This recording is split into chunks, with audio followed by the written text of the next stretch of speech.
Baik, Assalamualaikum warahmatullahi wabarakatuh.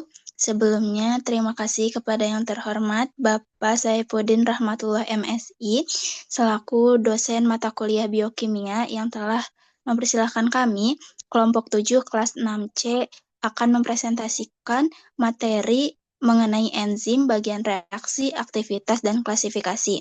Sebelumnya, izinkan saya untuk memperkenalkan anggota kelompok, yaitu yang pertama ada Dina Dwi Saputri, yang kedua ada Mia Salastri, yang ketiga ada Setiawati Kusuma Dewi. Baik, untuk selanjutnya,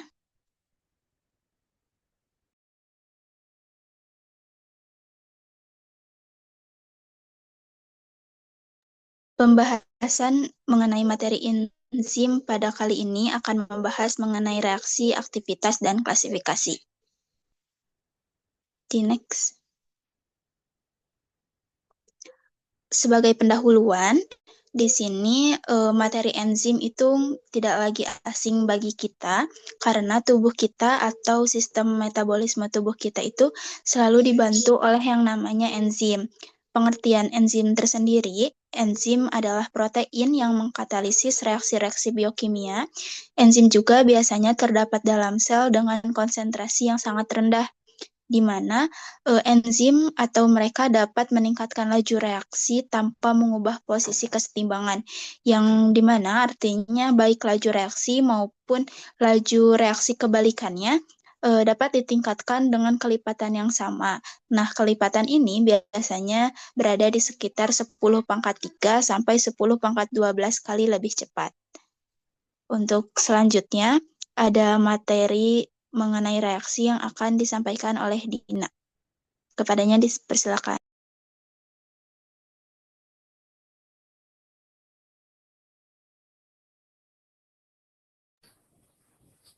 Baik, terima kasih kepada moderator. Selanjutnya ada materi tentang reaksi enzim. Yang pertama, cara kerja enzim ini dibagi menjadi dua model, yaitu yang pertama ada lock and key atau gembok dan kunci.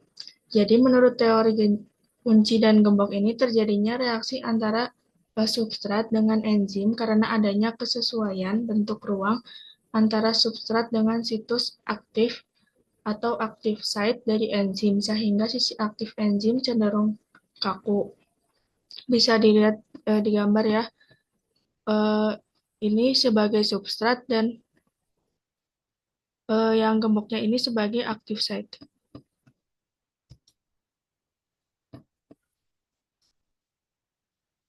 Yang kedua ada teori kecocokan induksi yang dikemukakan oleh Daniel Koslan.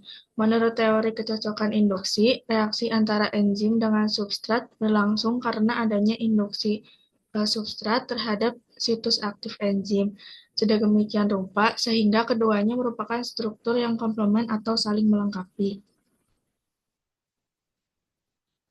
Bisa dilihat di gambar, jadi si enzim ini berkecocokan dengan substrat, kemudian menghasilkan enzim si aktif yang telah berubah sesuai substrat, lalu menjadi kompleks enzim substrat dan menjadi produk. Kemudian ada mekanisme reaksi enzim. Jadi mekanisme reaksi enzim yang paling sederhana itu menjelaskan tentang mekanisme aksi enzim yang dikemukakan oleh Michaelis Menten. Kemudian, mekanisme ini melibatkan suatu spesies bereaksi yang disebut dengan substrat yang mengikatkan dirinya pada sisi aktif enzim.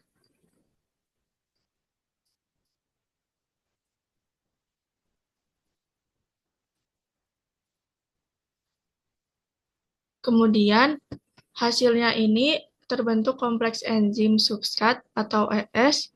Kompleks ini terurai menghasilkan spesial hasil reaksi P dan enzim semula E. Jadi, mekanisme dua tahap dapat dituliskan, setiap tahapnya berlangsung bolak-balik. Kemudian, mekanisme reaksi enzim ini dijelaskan dalam 3 tahap. Yang pertama ada Substrat S yang melekat pada enzim E dengan ikatan non-kovalen membentuk kompleks enzim substrat S. Enzim ini memiliki daerah khusus yang disebut sebagai active site yang berukuran dan berbentuk sesuai dengan substrat yang akan diubah. Substrat ini akan berikatan dengan tapak aktif melalui ikatan non-kovalen seperti ikatan hidrogen, interaksi ion, atau gaya van der Waals. Jadi pembentukan kompleks ES ini memungkinkan enzim untuk mendekati substrat dan meningkatkan orientasinya. Kemudian yang kedua ada enzim E yang melakukan reaksi kimia pada substrat S yang membentuk kompleks enzim produk atau EP. Jadi setelah substrat berikatan, enzim mulai melakukan reaksi kimia pada substrat yang bisa melibatkan pemindahan elektron, penambahan atau pengeluaran gugus atau perubahan struktur molekul substrat.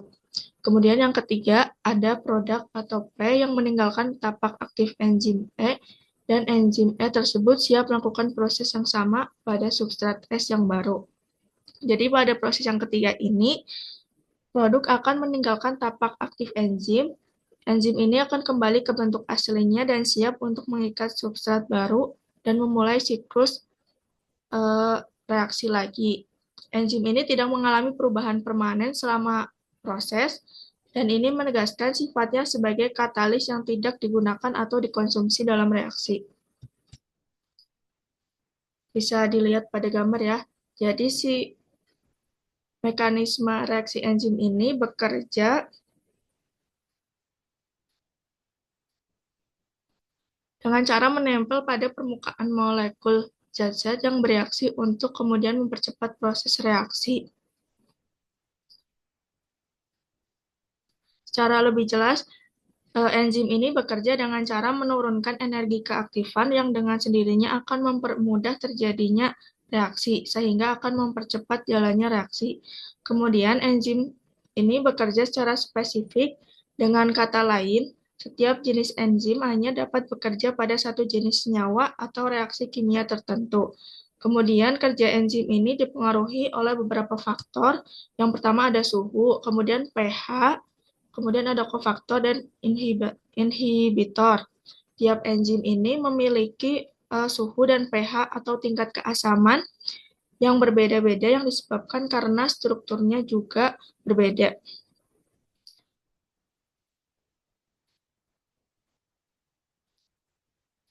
Mungkin cukup sekian, dikembalikan kepada moderator. Baik, terima kasih kepada Dina untuk materi selanjutnya, yaitu ada aktivitas enzim yang akan disampaikan oleh Setiawati. Kepadanya dipersilakan. Baik, terima kasih pada moderator. Yang jadi aktivitas enzim ini tuh ada faktor-faktor yang mempengaruhi radioaktivitasnya ya, diantaranya pertama ada suhu. Nah, enzim ini tuh memiliki suhu optimal untuk bekerja secara maksimal.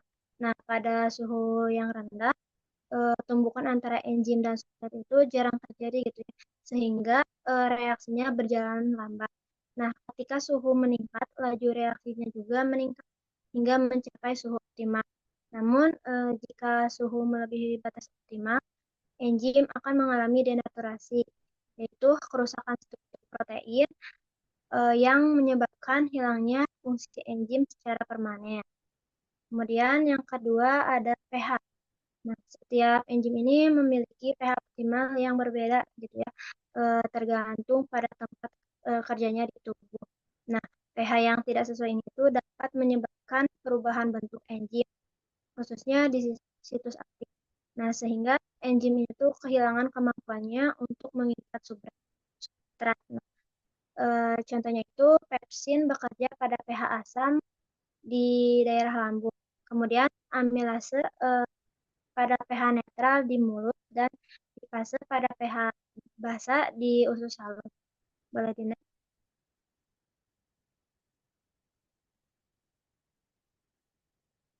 Nah, kemudian yang ketiga ada konsentrasi substrat. Nah, di mana ketika konsentrasi substrat meningkat, laju reaksinya juga meningkat gitu karena lebih banyak substrat tersedia untuk berikat peningkatan dengan enzim. Nah, namun pada peningkatan ini hanya berlangsung sampai semua enzimnya jenuh. Setelah titik jenuhnya tercapai, penambahan substratnya itu tidak lagi meningkatkan laju reaksi karena semua situs aktif enzimnya sudah terisi. Kemudian yang keempat ada konsentrasi enzim, di mana pada konsentrasi enzim ini meningkatnya jumlah enzim dalam suatu reaksi dapat mempercepat laju reaksi karena lebih banyak situs aktif yang tersedia. Nah, namun jika dalam substrat terbatas, maka penambahan enzimnya itu lebih lanjut tidak akan berpengaruh signifikan karena substrat yang tersedianya tidak cukup untuk dimanfaatkan oleh seluruh enzim. Boleh di next. Kemudian yang kelima ada kehadiran inhibitor. Nah, kehadiran inhibitor ini terbagi menjadi 3. Yang pertama ada inhibitor kompetitif, di mana mengikat situs aktif dan menghalangi pengikatan substrat. Yang kedua ada inhibitor non-kompetitif, di mana inhibitor non-kompetitif ini mengikat situs berbeda pada enzim dan mengubah bentuknya sehingga mengurangi aktivitasnya. Yang terakhir ada penghambatan umpan balik. Nah, pada penghambatan umpan balik ini mekanismenya berjalan dengan produk akhir menghambat enzim awal jalur metabolisme untuk mencegah produksi berlebih. Kemudian yang keenam ada penghambat kompetitif. Nah, penghambat kompetitif ini molekul yang mengikat sisi aktif enzimnya itu bersaing secara langsung gitu dengan substrat dan mencegahnya untuk menempel. Yang ketujuh ada penghambatan non-kompetitif, di mana mengikat tempat selain tempat aktif enzim disebut tempat allosterik yang menyebabkan perubahan dalam bentuk enzim dan mengurangi aktivitasnya terlepas dari konsentrasi substratnya. Kemudian yang terakhir ada penghambatan umpan balik. Nah, di mana mekanisme ini pengaturannya pada produk akhir suatu jalur biokimianya untuk menghambat enzim yang terlibat di awal jalur dan mencegah produksi berlebih. Mungkin sekian dari saya kembalikan kepada moderator. Baik, terima kasih kepada Setiawati. Untuk selanjutnya ada materi mengenai klasifikasi. Untuk materi klasifikasi enzim ini terutama didasarkan atas jenis reaksi yang dikatalisis. Nah, klasifikasi yang akan dibahas ini merupakan versi yang diusulkan oleh Komisi Enzim dari Uni Biokimia Internasional atau istilah lainnya itu Commission of Enzyme of the International Union of Biochemistry atau disingkat itu IUB ya pada tahun 1961.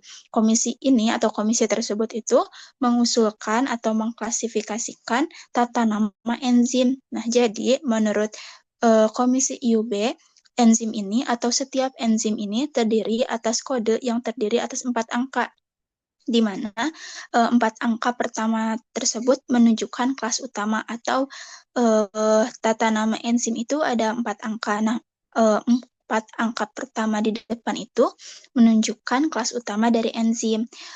Untuk klasifikasinya itu ada 6 kelompok utama. Boleh di next.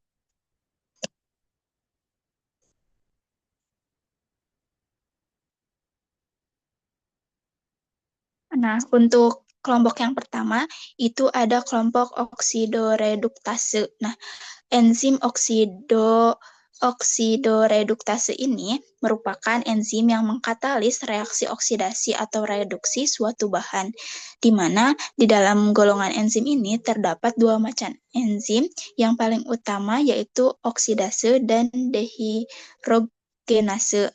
Nah, oksidase adalah enzim yang mengkatalis reaksi antara substrat dengan molekul oksigen, sedangkan dehidrogenase adalah enzim yang aktif dalam pengambilan atom hidrogen dari substrat, atau enzim ini mengkatalisis reaksi reduksi oksidasi, yaitu berdasarkan serah terima atau dengan hidrogen atau dengan donor elektron.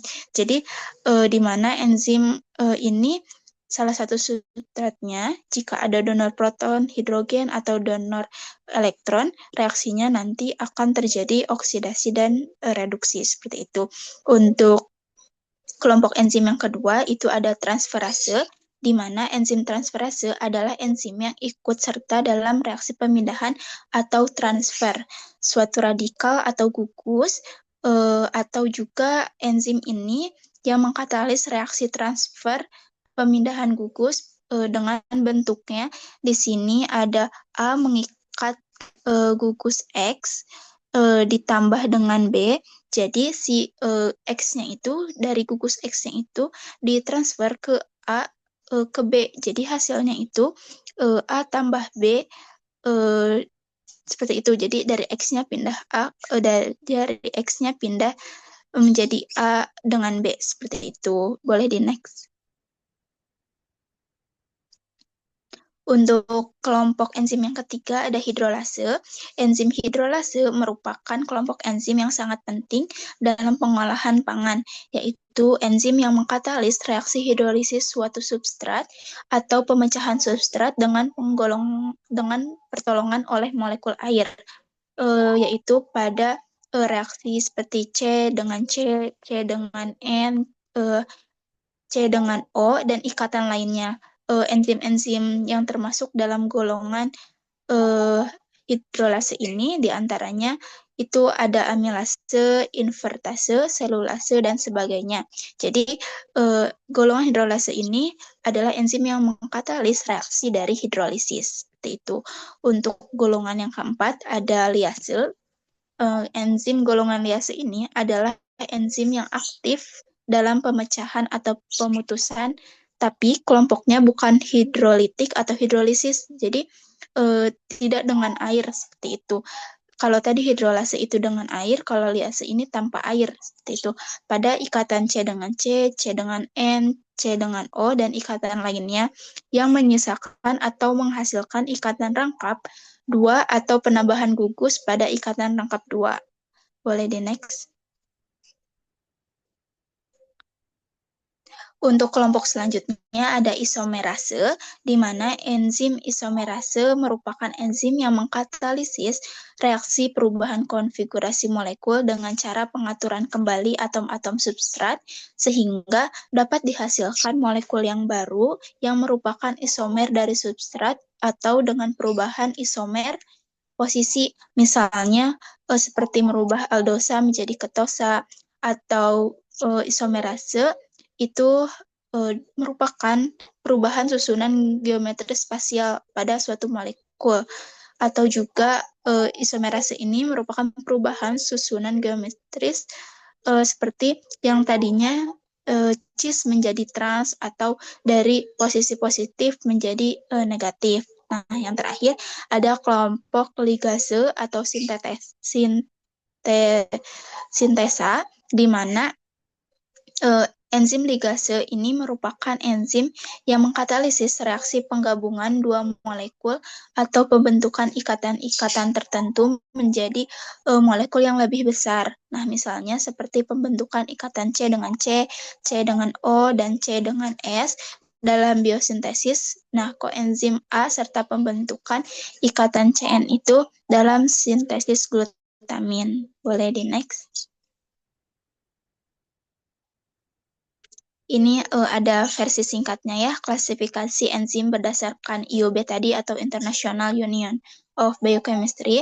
Ada 6 kelompok dan fungsinya itu seperti oksidoreduktase itu mengatalisis reaksi reduksi oksidasi. Contohnya itu ada reduktase, peroksidase, dehidrogenase, oksidase, kalatase, oksigenase. Yang kelompok kedua ada transferase, di mana fungsinya untuk mengatalisis reaksi transfer grup atau gugus. Nah, contohnya ini ada saldolase, transketolase atau dan kinase. Untuk yang enzim kelompok yang ketiga ada hidrolase, yang fungsinya untuk mengatalisis reaksi pemecahan ikatan antara karbon dengan atom lainnya melalui penambahan molekul air. Contohnya itu seperti esterase, amidase, fosfatase, tiolase, peptidase, dan ribonuklease. Untuk kelompok yang selanjutnya itu ada liase, di mana fungsinya untuk mengatalisis reaksi pemecahan karbon-karbon atau karbon sulfur atau karbon nitrogen atau tadi ya C dengan C, C dengan S atau C dengan N. Nah, contohnya ini untuk kelompok liase ini ada dekarbosilase, sintase, hidrase, aldolase, dan liase. Untuk enzim kelompok selanjutnya ada isomerase, fungsinya untuk mengatalisis reaksi isomerasi.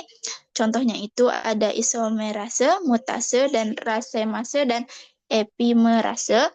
Untuk yang keenam, kelompok terakhir itu ada ligase, yang fungsinya untuk mengatalisis reaksi pembentukan ikatan.